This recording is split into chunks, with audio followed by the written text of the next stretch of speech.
Hello friends, today we are looking at indices. You're welcome. We're looking at indices. Indices. Now in indices, after indices we proceed to logarithm. If you write something like this, 3a raised to power n, this 3 is seen as the coefficient of a. Is seen as the coefficient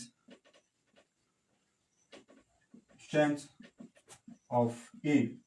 Then this a is seen as the base. We call it the base, and this n is called the power or index. If you don't call it index, you call it exponent. Exponent. So if I write 3 times 3 times 3 times 3 times 3 in index form, what it means is 3 raised to how many times have I been able to multiply this? 1, 2, 3, 4. 3 raised to power 4. So this 3 is the base, and this 4 is called a power or index. That is what you need to know about indices. Okay, let's proceed now to something we call laws of indices.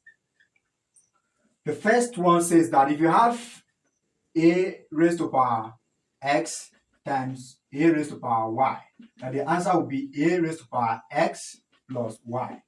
That is to say, the base, when the base are the same, we are multiplying two or more numbers of the same base. Take one of the base, add the powers together. That's what we have there. Take one of the base, add the powers. So what I'm trying to say is that if you have 3 raised to power 2 times 3 raised to power 6, the base are the same. We take one of the base, 3. We add the powers, 2 plus 6, giving us 3 raised to power 2 plus 6 is 8. That is what you have. This explains the first law of indices. Is it clear? So we move to the second one.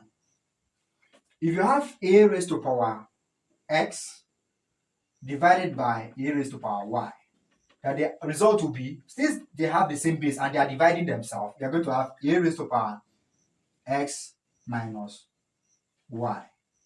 That is what you're going to have. X minus what? Y. For example, now, if you have 3 raised to power 10 is dividing by 3 raised to power, let's say, 3 raised to power 7. Now the result will give you 3 raised to power 10 minus 7, which is 3 raised to power what? 3. That is what we have. The base are the same. When you are dividing and the base are the same, take one of the base, subtract the powers. This law only works when the base are the same. When the base are the same. The next one is the zero law.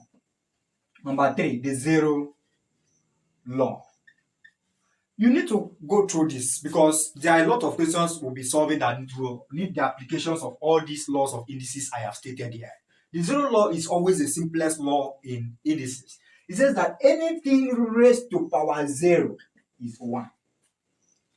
5 raised to power 0 is 1. 1000 raised to power 0 is 1. 5 million raised to power 0 is 1. Anything raised to power 0 is 1. That is the third law. The fourth law of indices says that if you have a raised to power minus 1, that the result is 1 divided by a. If you have 2 raised to power minus 1, the result is 1 divided by 2. If you have 100 raised to power minus 1, the result is 1 divided by what? 100. Then, the next one, number 5, the negative index law. Negative index law. If you have a raised to power minus x that the result is equals to 1 divided by a raised to power n. So if you have 2 raised to power minus 5, the result is 1 divided by 2 raised to power what? 5. That is what you need to know. You need to know all these laws and apply them. That is what we call the laws of indices. Now the next one is number 6 is the power law.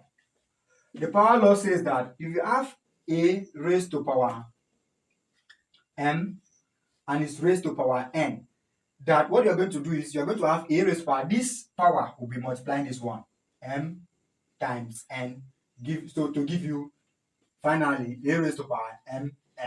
A raised to power mn. That's what it means. That's to say if I have 9 raised to the power 2 and it's raised to the power 3, the result is 9 raised to the power 2 times 3, which is equals to 9 raised to the power 6. That is what you have here. So with this now, these are the few laws of indices. There are up to 2 that I've not added here. In other videos, I'm going to add it. So these are the laws of indices you have to get acquainted to. Review them over and over again. Watch the videos, review it, take notes, and try this other one now. For this power law, if you have 10 raised to power 2, then raised to power 5, what is the answer in that power law? Also, as you give me the answer, comma, you also give me 5 raised to power 17 raised to power 0 is what? Remember, any number raised to power 0, the result is 1. Please remember to subscribe to our YouTube channel, follow our Facebook page, invite your friends to like our page, invite your friends to subscribe to our YouTube channel, so that when we upload videos like this, you will be able to know and at the same time go through the videos. Thank you.